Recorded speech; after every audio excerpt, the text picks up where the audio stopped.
The great council chamber floated in the darkness of space like a jewel made of crystal and light. Inside, representatives from 847 different species gathered in their assigned seats. Some had forearms, others had tentacles. Some breathed oxygen, others floated in tanks of methane. But they all shared one thing. They were worried about the humans. Ambassador Velshara stood at her podium, her forearms folded in a gesture of concern. She was a Cathari, a species known for thinking carefully before acting. Her silver skin reflected the lights of the chamber as she spoke. Honored council members, I urge you to review these records before we make any decision. Her voice was calm but firm. High Counselor Draxthor, who led the military committee, made a harsh clicking sound with his mandibles. He was a Zephrani, tall and covered in what looked like red armor but was actually his skin. His species had won every war they had ever fought. He was not used to being told to wait. Ambassador Velshara, we have waited long enough, Draxthor said, his voice booming through the chamber. The humans have been in space for only 200 years. 200! Most species take 2,000 years to reach where they are now. They have claimed 50 star systems. They refuse to follow proper colonization protocols. They expand like a virus. Murmurs of agreement rippled through the chamber. Many species had complained about human expansion. Humans seemed to want every planet, every moon, every asteroid. They were never satisfied. Velshara tapped a control on her podium. A hologram appeared in the center of the chamber. It showed ancient text, the kind that archaeologists spent lifetimes trying to read. 3 months ago, our science teams discovered a data cache on the dead world of Morthanis 7. The civilization there destroyed itself in a civil war 15,000 years ago. But before they died, they left records, warning records. The hologram changed, showing the same message written in 20 different alien languages. Most of the council members could not read the ancient scripts, but the translation appeared below in modern. Galactic Standard, do not attack humanity, do not provoke. Humanity, do not threaten humanity. They are not like you. They cannot be defeated. They will not stop. This is not a joke. This is not a legend. We learned too late. Do not make our mistake. The chamber fell silent. Then Draxthor began to laugh. It was not a pleasant sound. And you want us to fear the humans because of ancient superstition? Because some extinct species wrote warnings in their final days? He looked around the chamber. I have reviewed human military capabilities. They have 300 warships. We have 20,000. They have soldiers who have never fought a real war. We have fought and won 100 wars. They are children playing with weapons they barely understand. But the warning, Velshara started, the warning is from a dead civilization that probably never even met humans. Draxthor interrupted. The word humanity in ancient languages can mean many things. It might refer to any bipedal species. It might be a translation error. It means nothing. Another council member stood. This one was a Palaxian, a species that looked like floating crystals. I agree with the High Counselor. We have received 37 formal complaints about human expansion. They have ignored 14 requests to slow their colonization. They have refused to join the Galactic Council despite 5 invitations. They act as if they are above our laws. Because they do not understand our laws yet, Velshara argued. They are young. Give them time to learn. Time? Draxthor slammed a fist on his podium. While we give them time, they take more worlds. Worlds that other species have claimed. Worlds that we need? No. The time for patience is over. We must act now, while they are still weak. In the highest seats of the chamber, 3 figures sat in silence. They were called the Archivists, ancient artificial intelligences that maintained the Galactic Historical Database. They rarely spoke. They only observed and recorded. But now one of them leaned forward slightly. High Counselor, the archivist's voice was like wind through metal. We have found similar warnings in the records of 22 other extinct civilizations. The chamber went quiet again. 22 extinct civilizations. That was not a small number. Similar warnings about what? Draxthor demanded. About humanity, or species matching human characteristics. Warnings that date back 300,000 years. Velshara felt a chill run through her body. 300,000 years. Humans claimed they had only developed civilization 10,000 years ago. They claimed they had only left their planet 200 years ago. So how could there be warnings about them from 300,000 years ago? Impossible, Draxthor said. Humans are not that old. You are reading the data wrong. We do not read data wrong, the archivist replied with no emotion. We are simply presenting what we found. What you do with this information is your choice. Draxthor turned to address the entire council. Members of the Galactic Council, I call for a vote. We will give the humans one chance, one ultimatum. They will surrender half of their colonies to species with prior claims. They will submit to council authority. They will agree to stop expansion for the next 500 years. If they refuse, we will take military action to enforce compliance. This is not a war. This is a police action against a species that refuses to follow the law. High Counselor, please, Velshara begged. At least send a research team to investigate these warnings. Give us 6 months to understand what they mean. 6 months during which humans will claim 6 more systems. No, we vote now. The voting display appeared. Each council member had 3 choices. Yes, no, or abstain. The votes came in quickly. Most species voted yes. They were tired of human expansion. They were tired of human arrogance. They wanted the humans to be put in their place. When the votes were counted, 731 species voted yes. 116 voted no. The archivists abstained.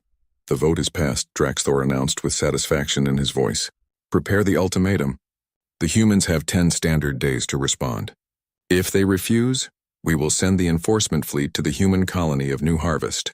It will be a lesson they will never forget. Velshara sat down slowly in her seat. She felt sick. She had tried. She had shown them the warnings. But they would not listen. They never listened. A small hologram appeared on her personal display. It was Commander Sarah Chen, the human diplomatic attaché assigned to the council. The human looked young, as all humans did to Velshara. She had dark hair and tired eyes. Ambassador Velshara, I watched the vote. Thank you for trying to help us. I failed, Velshara replied quietly. The council has decided. War is coming. Sarah Chen smiled, but it was a sad smile. Then the council has made a terrible mistake. I hope for everyone's sake that they surrender before it's too late. Too late for the humans, you mean? No, Sarah said softly. Too late for everyone else. The hologram disappeared. Velshara sat in the empty chamber long after everyone else had left. She stared at the ancient warning still displayed on the main screen. Do not attack humanity. She wondered how many others had sat like this, staring at similar warnings, thinking they knew better, and she wondered if anyone would be left to write warnings for the next civilization that came along. Outside the chamber, in the depths of space, the archivists transmitted an encrypted message to their central database. It was a simple message, but it would be important for whoever came after. They did not listen. They never listen. Beginning final observation protocols. Recording all data for future species, if any survive. Fleet Admiral Korth stood on the bridge of his flagship, the Inevitable Victory, and looked at the green and blue planet below. New Harvest. A human colony world. Population, 2.3 million. Defense forces, 12 small warships and some ground batteries. His fleet had 500 warships. This would be over in hours. Admiral, the humans are hailing us, his communications officer reported. Put them through, Korth ordered. He expected begging. He expected panic. Instead, he saw a middle-aged human woman in a simple military uniform. She looked almost bored. I am Captain Elena Rodriguez of the Earth Defense Frigate Indomitable. You are ordered to leave this system immediately. Korth could not help but laugh. Captain, you have 12 ships. I have 500. You have 1 small colony. I have the entire Galactic Council behind me. Your government refused our reasonable ultimatum. Now you will face the consequences. Surrender and your people will be treated fairly. Resist and we will take the planet by force. Captain Rodriguez leaned back in her chair. Admiral Korth, I'm going to tell you something. You should listen carefully. You should also record this and send it back to your council. Ready? Speak, human. You are about to make the biggest mistake in Galactic Council history. You think you know about humans? You don't. You think this will be easy. It won't be. You think we will surrender when we see we cannot win. We won't. And most importantly, you think you are fighting our military. You're not. You're about to fight our civilians. Our actual military is going to be very, very angry with you. Korth felt his temper rising. Is this supposed to frighten me? Threats from a species that has been in space for barely 200 years. Not threats. Just facts. Let me explain something your council never bothered to learn. Humans come from a planet called Earth. Earth is classified as a Death World Class 12. Do you know what that means? I know that your planet is slightly more dangerous than average. So what's slightly more dangerous? Rodriguez actually smiled. Admiral, Earth is one of the most hostile habitable planets ever discovered. We evolved alongside creatures that could kill us with one bite. We survived ice ages that covered half the planet in ice. We survived supervolcanoes that blocked out the sun for years. We survived asteroid impacts, mega droughts, mega floods, diseases that killed half our population. And we didn't just survive. We thrived. We became the dominant species. Many species overcame challenges to evolve, Korth replied, though he felt slightly less confident. He had reviewed human biology. It was unusual. They healed remarkably fast. They could run for incredible distances. They could survive in environments that would kill most species, but surely that did not matter in space combat. Admiral, your species evolved on a garden world. Paradise planets, we call them. Light gravity, perfect temperature, plenty of food, no major predators. The Zafrani never had to fight to survive. You developed intelligence because you had time to think. We developed intelligence because we needed to outsmart things trying to eat us. Do you understand the difference? I understand that you are stalling. Last chance, Captain. Surrender or be destroyed, Rodriguez sighed. Okay, we tried to warn you. Indomitable will engage your fleet. 1 ship against 500? You are insane. No, Admiral. We're human. There's a difference. The human ship broke formation and accelerated directly toward his fleet. Korth gave the order to fire. 20 ships targeted the tiny human frigate. Weapons fire lit up space. The human ship's shields collapsed almost immediately. Armor melted. Atmosphere vented from a dozen breaches. But the ship kept coming. Why aren't they ejecting? His tactical officer asked, confusion in his voice. Their life support is failing. They're all going to die. Some kind of malfunction, Korth suggested. Then the human ship rammed directly into one of his destroyers. Both ships exploded in a ball of fire. The explosion damaged 2 more ships nearby. The bridge was silent.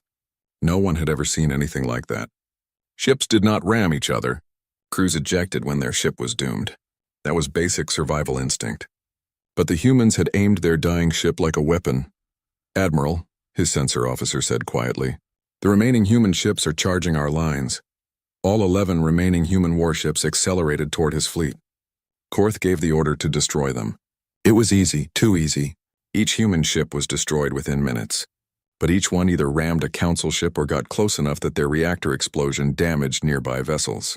In 10 minutes, the entire human fleet was gone. But Korth had lost 18 ships. Commence landing operations, Korth ordered. Take the planet. Show them what happens when they resist. 30,000 council troops landed on New Harvest. They were professional soldiers, well-trained and well-equipped. The human colony had maybe 5,000 security personnel. The rest were farmers, teachers, engineers, and families. This would be easy. It was not easy.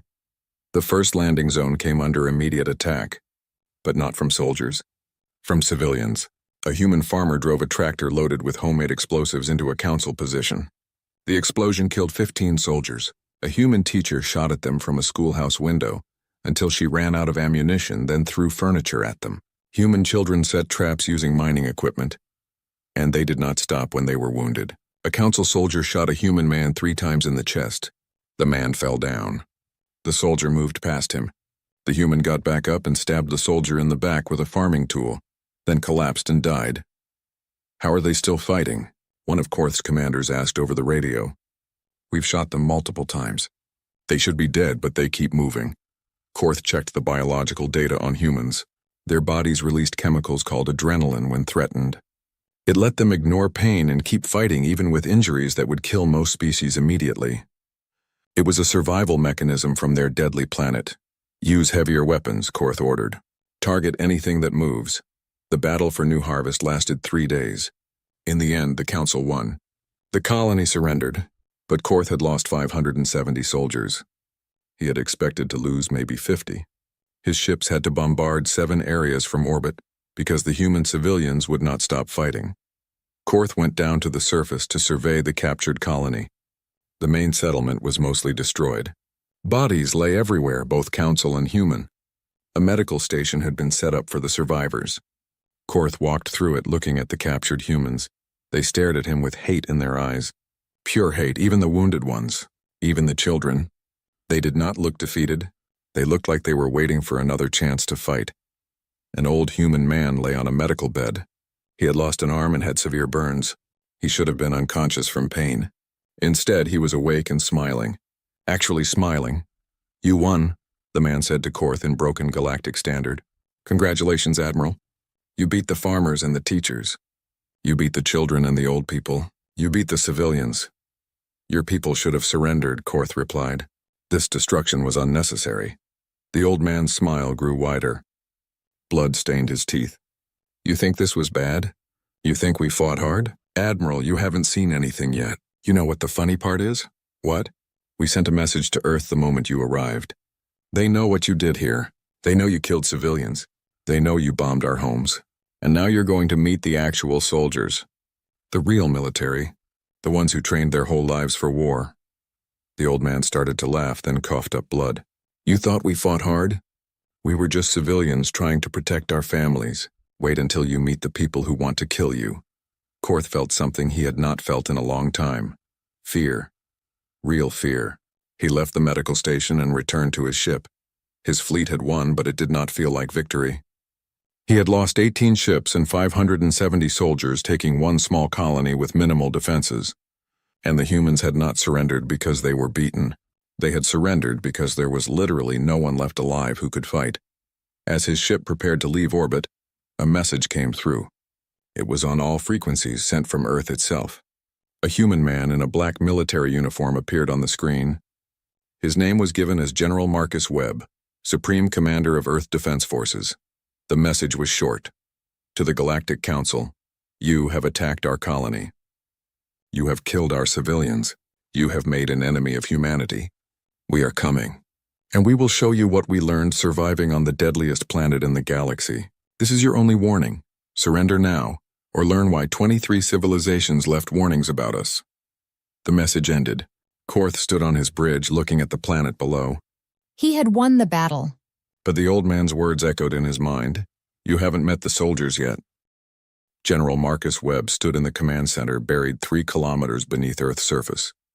Around him, hundreds of officers worked at stations, coordinating the largest military mobilization in human history. Above them, on the surface, the planet looked peaceful. But that peace was about to end. "General, all fleets report ready," his second-in-command reported. "We have 800 warships in position. More are being built every day." "Good," Webb said quietly. "How many council worlds border our territory?" 43, sir. Target all of them. I want simultaneous strikes. No warnings. No mercy. They killed our civilians. Now they learn what real war looks like." Across the galaxy, High Counselor Draxthor reviewed the reports from New Harvest. Fleet Admiral Korth had won, but the cost troubled him. 570 soldiers dead fighting civilians. It made no sense. Either Korth had been incompetent, or humans were far more dangerous than anyone had expected. Ambassador Velshara had been right to worry, but Draxthor would never admit that. The Council had committed to this action. They could not look weak by backing down now. "High Counselor, we're receiving emergency signals from border worlds."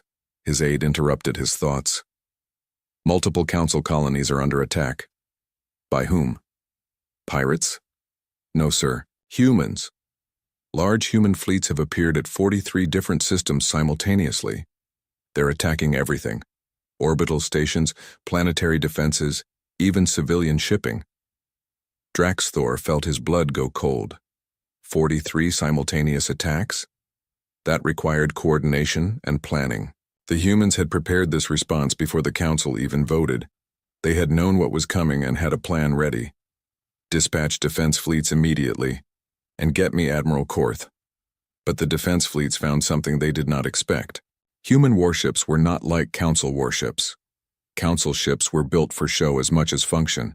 They had diplomatic quarters, comfortable crew areas, and followed ancient design traditions. Human warships were built only to kill. They were smaller than Council ships, but faster. Much faster. They carried more weapons relative to their size. and they fought without any sense of honor or fairness. Human ships used tactics that the Council considered dishonorable, attacking from behind, targeting wounded ships, destroying escape pods, refusing to accept surrender. But the worst part was the humans themselves. When Council boarding parties managed to breach human ships, they found that every human fought. Not just the soldiers. The engineers fought. The medical staff fought. The cooks fought. Council soldiers had to kill every single human on a ship to capture it, and even then, the humans often set their reactors to explode, taking the Council boarders with them. "Why won't they surrender?" a Council captain asked after the 10th battle. His ship had won, but half his crew was dead. "We have them trapped. We offer honorable terms, but they just keep fighting until they're all dead." No one had an answer. This was not how war worked. In Council conflicts, ships surrendered when they were clearly beaten. Prisoners were treated well and exchanged after the war. There were rules, traditions. Humans apparently did not care about any of that. In the 3rd week of fighting, something happened that shocked the entire galaxy. A human special forces team infiltrated a Council industrial world called Paxar 7. Council intelligence had thought it was impossible to reach. The humans did it anyway, but they did not destroy factories or kill leaders. Instead, they broke into the planetary data center and uploaded something to the galactic network. Within hours, it had spread to every connected system in Council space. It was the archivist database, the complete unedited version, the one that the Council had kept classified. Trillions of beings across the galaxy suddenly had access to information that had been hidden for millennia. And in that database, they found the warnings, not just the 23 that Ambassador Velshara had mentioned. Hundreds of warnings from dozens of extinct civilizations. Do not attack humanity. We thought we could control them. We were wrong. They do not stop. They do not forgive. They will follow you across space and time. We killed their homeworld. They killed our species, not quickly, slowly. They hunted every last one of us. And there was more. Archaeological data that the Council had hidden. Evidence of human colonies, scattered across the galaxy, dating back hundreds of thousands of years. Proof that humans or human ancestors had been found by multiple civilizations. And proof of what happened to those civilizations. All of them were extinct. Every single one. Some had fallen to human revenge. Others had fallen to civil wars triggered by contact with humans. Some had simply vanished, their final records filled with terror about the humans that would not die. Dr. James Morrison, a human xenohistorian, appeared on the galactic news networks to explain what the Council had hidden. He looked tired, like he had not slept in days. "The Council told you we were a young species, that we had only been in space for 200 years. That was partly true. Earth humans have only been spacefaring for 2 centuries. But we are not the only humans. We have found evidence of at least 30 other human colonies scattered across this galaxy and beyond. Some were founded by ancient sleeper ships. Some appeared through wormholes or dimensional accidents we still don't understand. Some might even be from alternate universes." He showed images on the screen behind him. Ruins of human settlements on dead worlds. Genetic evidence of human DNA in the remains of extinct species. Weapons designed specifically to kill humans, proving that ancient civilizations had fought them. Every civilization that found humans tried one of 2 things: enslave them or exterminate them. None of them tried to coexist peacefully, and every single civilization that attacked humanity is now gone. Not because humans are evil, but because humans have one trait that evolution on Earth burned into our genetics. We do not accept extinction. We fight back, always, no matter the cost. The broadcast ended, but the damage was done. Across Council space, protests erupted. Many species had not wanted war with humans. They had been told it was necessary, that humans were dangerous. Now, they learned that humans were only dangerous when attacked, and that the Council had started this war based on pride, not necessity. Ambassador Velshara watched the chaos from her quarters. She had tried to stop this, She had shown them the warnings. They had not listened. Now the galaxy was learning the truth the hard way. Her communication console activated. A human face appeared. It was Dr. Morrison. Ambassador Velshara, my name is James Morrison. I'm a historian. I've been studying the ancient warnings about humanity. I need to speak with you urgently. What is it, Doctor? The warnings. We translated all of them. Most say don't attack humanity. But the oldest ones say something different. They say, don't attack humanity because you will need them. Velshara felt confusion. Need them for what? That's what I need your help to find out. The oldest warnings, the ones from 300,000 years ago, mention a threat from beyond the galaxy. Something that comes every 50,000 years. The civilizations that left those warnings believed that only humanity could stop it. That's why they warned others. Not to protect humans, to protect the galaxy. Do you think this threat is real? I think those civilizations knew something we don't. And I think we're running out of time to find out what it was. Velshara looked at the data Morrison had sent. It was incomplete, damaged by age. But the warning was clear enough. Preserve humanity. They are the weapon. The cleansing comes. Only they can stand against it. I will help you, Dr. Morrison. But first, we must stop this war. Before there are no humans left to save us from whatever is coming. Morrison nodded. General Webb is planning something terrible, Ambassador. The attacks you've seen so far are just the beginning. If the Council doesn't surrender soon, he's going to do something that cannot be undone. What is he planning? Total war. Real total war. The kind where civilizations don't survive. The Council thinks they understand human warfare. They don't. They've been fighting human military forces following military rules. Webb is about to show them what happens when humans stop following rules. Velshara felt fear deep in her heart. How much time do we have? Days. Maybe less. The Council has to surrender. Completely. Unconditionally. Or this galaxy is going to learn what humanity becomes when you kill their homeworld. The screen went dark. Velshara sat in silence, trying to think. The Council would never surrender. They were too proud, too convinced of their superiority. Even now, even with protests in the streets and evidence of their mistakes, they would not admit they were wrong. She made a decision. She would go to Earth. She would speak with General Webb directly. She would beg if necessary, because if Morrison was right, if there was something worse than this war coming, then the galaxy needed humans alive. And that meant stopping this war before humanity did something that would make even the ancient warning seem too gentle. High Counselor Draxthor stared at the casualty reports and felt rage building inside him. 60 Council worlds had been attacked. 23 had fallen completely.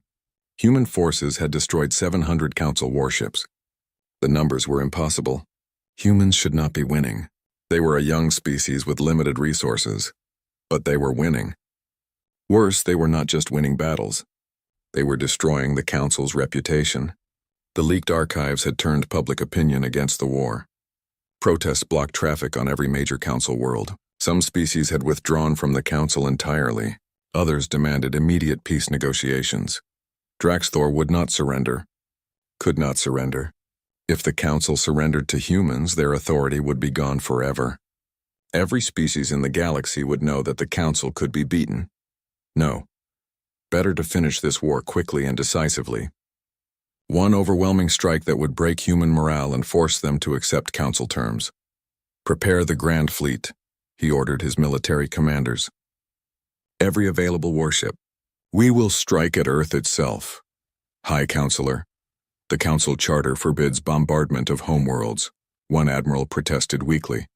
The Council Charter is a suggestion when facing extinction. The humans want total war. We will give them total war. We will bombard Earth from orbit until they have no choice but to surrender. Ambassador Velshara heard about the plan through sources in the military. She immediately tried to stop it, but the High Counselor would not take her calls. She sent messages to every Council member she knew, begging them to intervene. Most ignored her. A few replied that Earth had brought this on themselves by attacking Council worlds. She had no choice. She took her personal ship and set course for Earth. If she could not stop the Council, maybe she could warn humanity. Maybe there was still time to negotiate something, anything, that would prevent complete disaster. The Grand Fleet assembled in orbit around Centrum Prime. 2,000 warships, the largest military force ever gathered in Council history. They would need 1 week to make the jump to Earth. Draxthor addressed his commanders with confidence. We will show humanity that the Council cannot be defeated. We will show the galaxy that there are consequences for defying our authority, and we will end this war. The fleet jumped to hyperspace. 6 days later, they arrived in the Sol system. Earth floated before them, blue and beautiful and completely undefended. Where were the human fleets? Where were Earth's legendary defenses? The system seemed almost empty. They're not even going to fight for their homeworld, one admiral asked in confusion. Maybe they evacuated, another suggested. Maybe they knew they couldn't win. Draxthor did not care. Begin bombardment. Target major cities and industrial centers. Show them the price of defying the Council. The fleet opened fire. Nuclear warheads, kinetic penetrators, and plasma beams rained down on Earth. Cities burned. Oceans boiled. The planet's atmosphere glowed red from the heat. Billions of humans died in the first hour. And then something happened that no one expected. Ships appeared. Not from Earth, not from anywhere in the Sol system. They appeared from hyperspace all around the Council fleet. Hundreds of ships. Thousands of ships. Ships bearing human designs but unlike any Council intelligence had seen. Ships that looked ancient and new at the same time. Where did they come from? Draxthor demanded. Unknown, High Counselor. They're broadcasting human identification codes but not from any known colony. The attacking ships moved with impossible coordination. They cut through the Council fleet like knives. But they were not military vessels.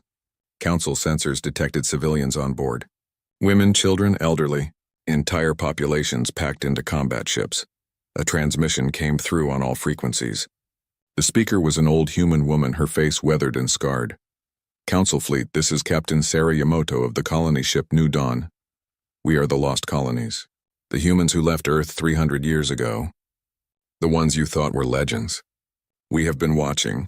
We have been waiting. You made a mistake coming here. You made a mistake attacking our homeworld. Now you will learn what humanity becomes when you threaten our species.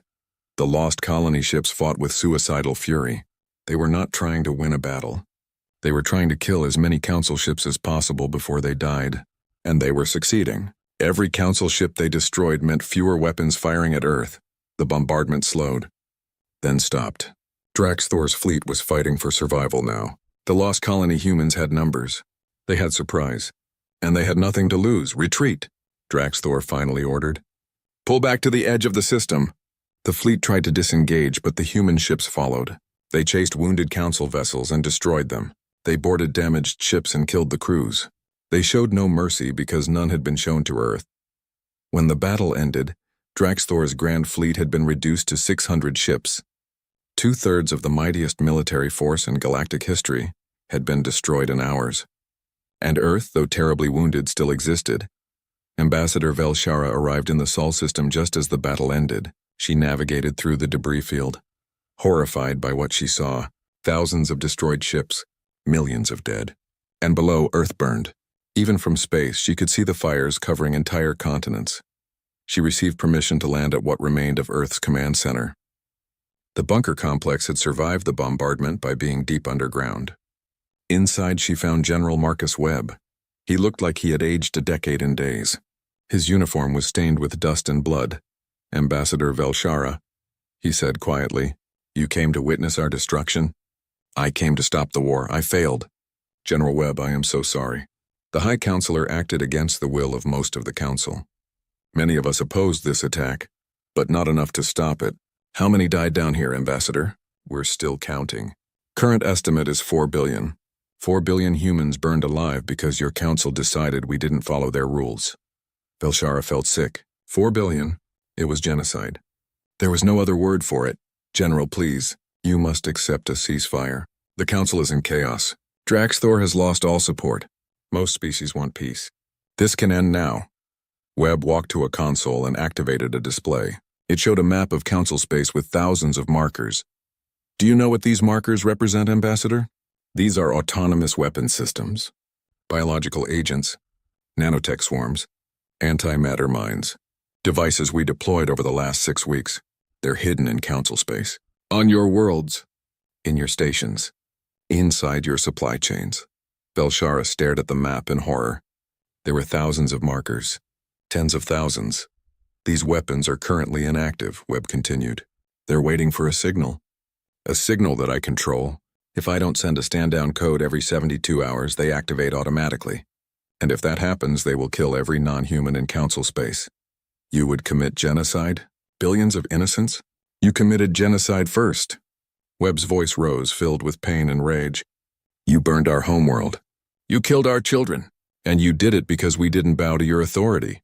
So yes, Ambassador, if I have to choose between human survival and galactic survival, I choose humanity. Every single time, General, please. There must be another way. Webb's hand shook as he gripped the console. There is. Complete and total council surrender. Every species withdraws from our territory. You pay reparations for rebuilding Earth. You hand over everyone responsible for ordering this attack. You give humanity a permanent seat on the council with veto power. And you do all of this in the next 30 days. 30 days? That's how long I can hold my people back. 30 days until the automated systems activate on their own. 30 days until human survivors demand revenge. 30 days until I can't stop this anymore. A communication came through. It was Dr. Morrison, looking frantic. General Webb, Ambassador Velshara, I've decoded more of the ancient warnings. You need to hear this. Morrison's face disappeared, replaced by data. Ancient text scrolled across the screen with translations appearing below. The cleansing comes every 50,000 years. It emerges from the void between galaxies. It consumes all intelligent life. We tried to fight it, we failed. Only one species in galactic history has ever survived a cleansing encounter. The humans. They are immune to its telepathic attacks. They can endure environments it creates. They fight when all others despair. We tried to destroy them. We were fools. Preserve humanity. They are the only weapon that works. The message continued with calculations. The last cleansing had occurred 50,000 years ago. The next one was due in 200 years. Maybe less. 200 years, Morrison said, reappearing on screen. We have 2 centuries to prepare for something that destroys entire civilizations. And we're wasting time fighting each other. Webb and Velshara looked at each other. The anger was still there. The pain was still there. But now there was something else. Understanding. Terrible understanding. The ancient civilizations tried to kill us, Webb said slowly, just like the council did, and it doomed them. Because when the cleansing came, humanity wasn't there to help fight it. That's why the warning said preserve humanity, Velshara added. Not because humans are peaceful, but because they're necessary. The council chamber was different now. Half the seats were empty. Species that had withdrawn from the council. Species that no longer trusted the leadership. Species that had simply stopped coming to meetings. The remaining representatives looked tired and afraid. Ambassador Velshara stood before them, presenting General Webb's demands. She had never seen the council so quiet. Usually there were debates, arguments, speeches about honor and tradition. Now there was only silence and fear. These are the terms, she said, her voice steady despite her exhaustion. Complete withdrawal from all human-claimed systems. Immediate reparations totaling 5 trillion council credits. Arrest and trial of all individuals responsible for ordering the attack on Earth. A permanent human seat on the council with veto power. And a formal public apology admitting that the council initiated hostilities without justification. A Palaxian representative spoke up. And if we refuse, he destroys us all? That makes him no better than us. No, Velshara replied. It makes him exactly like you. The council committed genocide first. Humanity is simply promising to return the favor. The difference is that humans warned you what would happen. You did not listen. We cannot simply surrender our entire authority to one species, another representative argued. The other species will see it as weakness. The council will lose all credibility.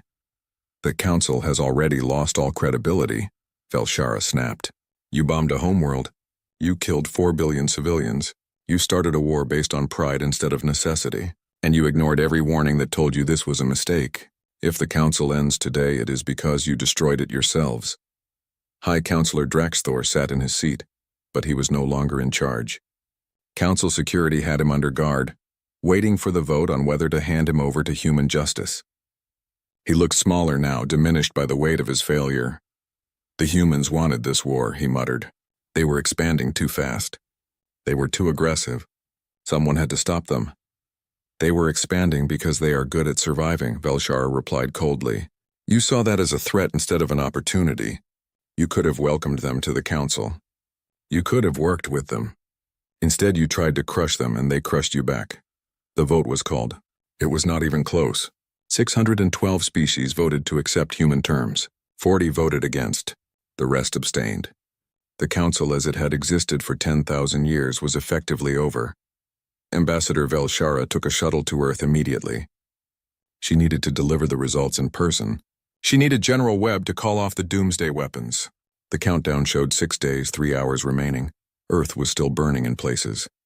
The atmosphere was hazy with smoke and ash. But the humans had already begun rebuilding. It was remarkable. 4 billion dead. Entire continents devastated. And they were already constructing new cities on the ruins of the old ones. She found General Webb in the same bunker command center. He looked like he had not slept in days. Probably because he had not. The council accepted your terms, she told him. All of them. They're transferring the first reparations payment now. Draxthor and 47 other council leaders are being arrested. The formal apology will be broadcast across the galaxy tomorrow. Will you call off the weapons? Webb was silent for a long moment. His hand hovered over the console that controlled humanity's revenge. One button press and the nightmare would end. One button press and billions would live. But his other hand touched a data pad showing names. Thousands of names. Millions of names. The dead of Earth, his people. His responsibility. I spoke with the survivors, Webb said quietly. Humans from across the planet. People who lost everything. Their families, their homes, their entire cities. I asked them what they wanted me to do. Do you know what most of them said? They want revenge. No, most of them said to make peace. They said killing more people won't bring back the dead. They said the galaxy needs to survive because something worse is coming. I was ready to burn everything. Ready to end this galaxy if it meant justice for my people. But they were better than me. They were better than I deserved. Webb pressed the button. Across council space, thousands of hidden weapons received the stand-down signal and went dormant. The doomsday countdown stopped. It's done, Webb said. The weapons are offline. Tell your council that humanity keeps its word. We agreed to peace, so there will be peace. Velshara felt relief flood through her entire body. Thank you, General. You have saved trillions of lives. Don't thank me. Thank the humans who lost everything and still chose mercy. They're the heroes here. I was just the monster willing to do what was necessary. 3 months later, Dr. Morrison presented his complete findings about the ancient warnings to a joint council human committee. The room was packed with representatives from every species, all wanting to understand the threat that was coming. Morrison stood at a podium, surrounded by holographic displays of ancient texts and astronomical data. We have confirmed the pattern, he began. Every 50,000 years, something emerges from the void between galaxies. The ancient civilizations called it different names. The cleansing, the hunger, the end of thought. But they all describe the same thing. An intelligence that feeds on sentient minds. It appears simultaneously across the galaxy. It cannot be reasoned with. It cannot be stopped by conventional weapons. Images appeared showing dead worlds, empty cities, civilizations that had simply vanished. But there is one exception: humanity, or more specifically, species that evolved under extreme survival pressure. The ancient records indicate that human minds are naturally resistant to its telepathic attacks. Human bodies can endure the environmental extremes it creates, and human psychology is resistant to the despair it generates. Why? Someone asked. Why are humans immune? We evolved on a planet trying to kill us, Morrison explained. Our brains developed defenses against stress and fear just to survive daily life. What the cleansing does to other species, Earth did to us for millions of years. We're already adapted to constant threat. The cleansing attacks minds that evolved in peace. Human minds evolved in war. A council representative stood. So humanity is our only defense? That seems convenient. It's not convenient. It's tragic, Morrison replied. 23 civilizations encountered humans before us. All of them tried to destroy or enslave humanity. And all of them died when the cleansing came, because they had eliminated the only species that could fight it. We were repeating history. If this war had continued, if humanity had been wiped out, this galaxy would have no defense when the cleansing arrives in 200 years. The room fell silent. The weight of that knowledge pressed down on everyone present. 5 years passed. Earth was rebuilt, though the scars remained visible from space. The council was reorganized with humanity as co-chairs alongside Ambassador Velshara, who had proven herself during the crisis. The relationship between humans and the council was still difficult, still marked by suspicion and old anger.